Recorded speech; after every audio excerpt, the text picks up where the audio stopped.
मोहतरमा लुबना मिनहाज सिराज साहिबा को vice president national women's front, मोहतरमा लुबना मिनहाज सिराज साहिबा।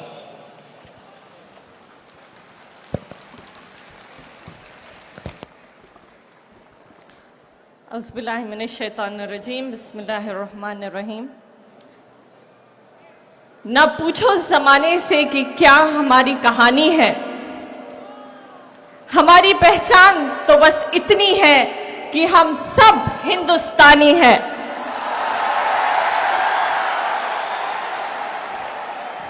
स्टेज पे बैठे तमाम खुसूसी मेहमान, तमाम जिम्मेदारान और मेरे सामने बैठे हुए तमाम हक परस्त लोग और बड़ी कुर्बानियों के साथ बैठी हुई मेरे मोहतरम माए बहने, अस्सलामु अलैकुम व रहमतुल्लाहि व बरकातहू।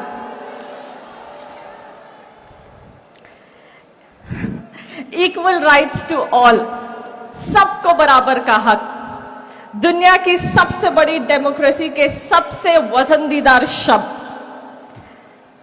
हिंदुस्तान का कॉन्स्टिट्यूशन हमें इक्वल राइट्स टू ऑल की आजादी देता है, लेकिन आज का पॉलिटिकल सिचुएशन ने इस मतलब को ही बदल दिया है।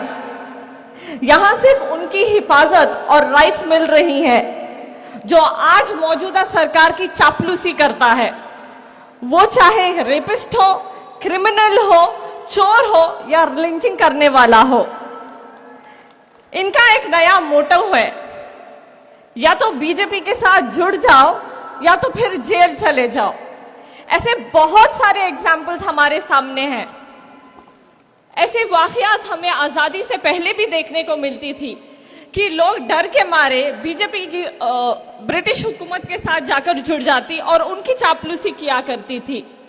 एक पॉलिसी और भी थी ब्रिटिशर्स की, वो था डिवाइड एंड रूल, जो आज के पॉलिटिकल फैसिस्ट लोग अभी भी उनका पॉलिटिकल हथियार बनाकर इस्तेमाल कर रही हैं। और शायद हमारी कहीं ना कहीं हमारी खामोशी की वजह से ऐसी सियासत में वो कामयाब भी हो रही है, लेकिन ये नहीं जानते कि ये तभी भी गलत और नुकसानदायक था और आज भी गलत और नुकसानदायक है। सुन लो ए फैसिस्ट ताकतें, तुम ये नफरत की सियासत फैलाने में कभी भी कामयाब नहीं होगे। तुम कितनी भी कोशिश कर लो, हम लोग तुम्हें इस मकसद में कभी कामयाब होने नहीं देंगे। एक मजबूत चट्टान की तरह हमेशा तुम्हारे खिलाफ खड़े होंगे। आज हिंदुस्तान की हालत बहुत ज्यादा पस्त है, लेकिन जनाब कहने से नहीं थकते कि सब कुछ ठीक है। शायद मोदी जी का स्पीच का पेपर जो है बदल गया था कि वो ह्यूस्टन में जाकर यूनिटी और डाइवर्सिटी के हक के एग्जाम्पल्स देकर कह रहे थे कि सब कुछ ठीक है हिंदुस्तान में। एक तरफ से कहते हैं कि आर्टिकल 370 को निकालकर अन्य हिंदुस्तानियों की तरह कश्मीरियों को भी पूरा अधिकार दिया जाएगा।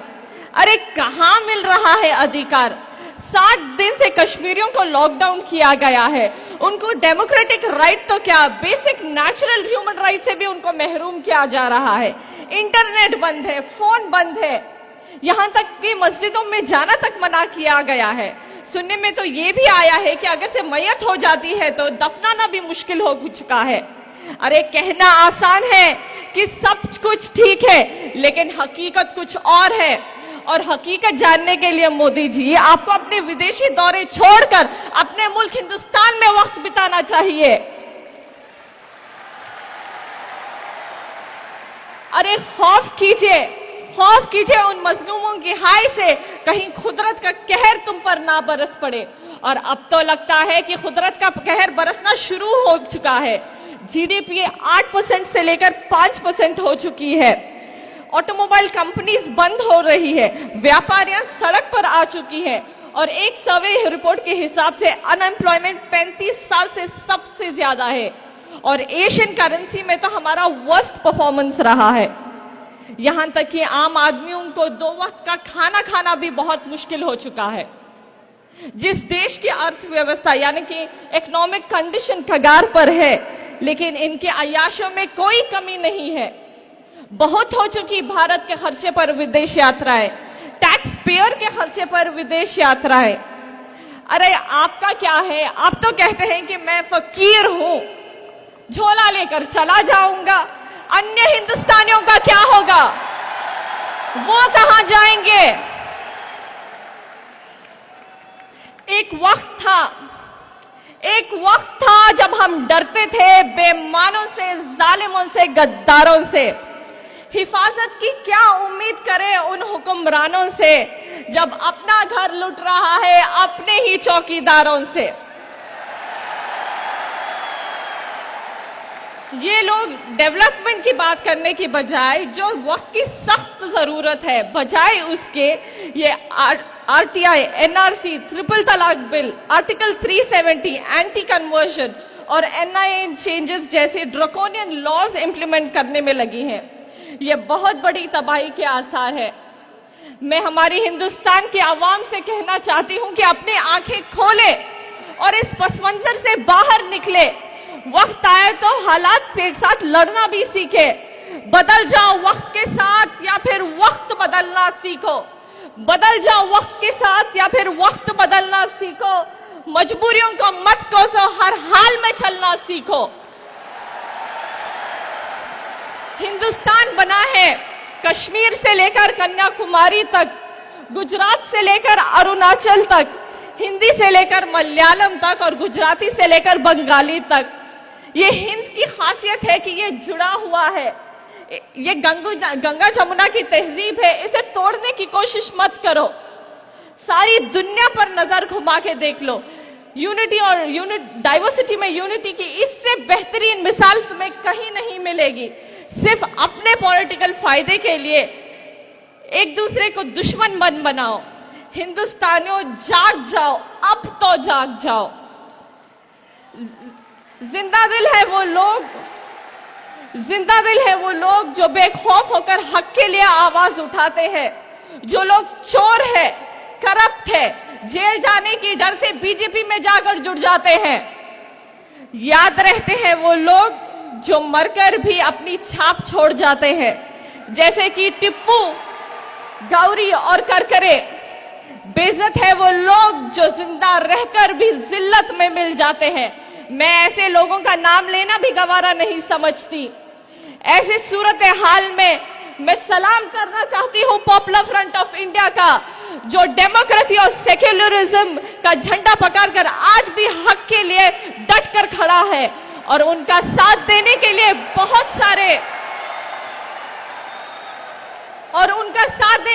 बहुत सारे हक परस्त लोग और ऑर्गेनाइजेशन इस स्टेज पर भी मौजूद है। हिंदुस्तान वीर योद्धा की टोली के नाम से जाना जाता था, टिप्पू सुल्तान, भगत सिंह, झांसी की रानी। लेकिन हिंदुस्तान आज भगोड़े, रेपिस्ट, फैसिस्ट, लिंचिंग करने वालों के नाम से जाना जा रहा है। सोने की चिड़िया आज मजलूमों का पिंजरा बन रहा है। ऐसे बहुत से ड्रकोनियन लॉज उन्होंने हाल ही में लागू किए हैं। उनमें से एक है जिसे वो कहते हैं मुस्लिम वुमेन बिल। इस मुस्लिम वुमेन बिल के तहत उन्होंने ट्रिपल तलाक बिल को लागू कर दिया। उन्होंने हमारी बुनियादी हुकूक के अंदर मुदाखिलत की है, जिससे कोई भी मुसलमान खवातीन को इस बिल के तहत इंसाफ या कोई भी फायदा नहीं होगा, सिर्फ और सिर्फ नुकसान होगा। अरे मैं पूछना चाहती हूँ ये हुकूमत से, अगर से वाकई में आपको हमारे मुसलमान खवातीन के हुकूक, उनके हक, उनके डेवलपमेंट के बारे में सोचना है, आइए ना, ऐसे बहुत सारे मसले हैं जिसको तवज्जो देना बहुत ज्यादा जरूरी है, जैसे कि एजुकेशन, अनएम्प्लॉयमेंट, रेप केसेस जो औरतों और बच्चों पर लगातार बढ़ रही है। इन तमाम चीजों के ऊपर तवज्जो दे। लेकिन हमारे मुल्क में तो उल्टा ही हो रहा है। रेपिस्ट को इज्जत दी जाती है, यहां तक कि उनके हक में नारे तक लगाए जाते हैं। उनका एक बहुत मशहूर नारा था जिससे उन्होंने शुरुआत की थी, बेटी बचाओ। सुना था आप लोगों ने? बेटी बचाओ का नारा सही ही कहा था, बेटी बचाओ, सिर्फ हम लोग समझ नहीं पाए। उन्होंने कहा था बेटी बचाओ उनके विधायकों से, लेकिन हम बेवकूफ समझ बैठे कि ये हमारी बेटियों की हिफाजत करेंगे। ये किस तरफ हम लोग बढ़ रहे हैं?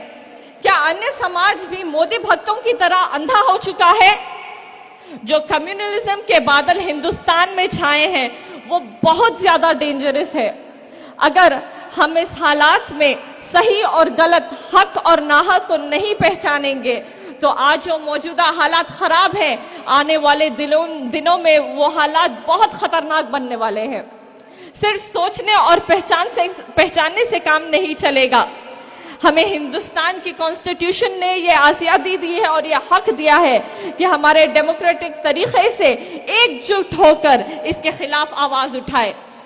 मैं बस इस उम्मीद के साथ अपनी बात को मुकम्मल करना चाहूंगी कि मेरे सामने बैठे हुए तमाम हक परस्त लोग और जहां कहीं भी लोग ये पैगाम को सुन रहे हैं, कहीं ना कहीं उनके दिलों में आज भी डेमोक्रेसी और कॉन्स्टिट्यूशन पर यकीन है और उसको बचाने के लिए वो जितनी भी हद तक जा सकते हैं वो जाने की कोशिश करेंगे। और जो लोग और पॉपुलर फ्रंट ऑफ इंडिया जैसे तंजीमें जो हक को हक बोलने का दम रखती है, उनके साथ हम लोग हमेशा खड़े होंगे। नेशनल वुमेन्स फ्रंट और उन जैसी बहुत सारी तंजीमें हैं जो उनका साथ देगी, क्योंकि हम लोग यहाँ मौजूद हैं हालात बदलने, और मरते दम तक हम लोग ये कोशिश करेंगे कि हमारे हालातों में तब्दीली आए। ये तो आती जाती हुकूमतें हैं, इन लोगों से क्या डरना, बस दिल में यकीन और जज्बा होना चाहिए। हम लोग हर मुश्किल को पार कर जाएंगे। बस एक आखिरी बात कहना चाहूंगी, शाखों से टूट जाए वो पत्ते नहीं है हम, शाखों से टूट जाए वो पत्ते नहीं है हम, आंधी से कोई कह दे कि औकात में रहे। इसी के साथ अस्सलाम वालेकुम व रहमतुल्लाहि व बरकातहू।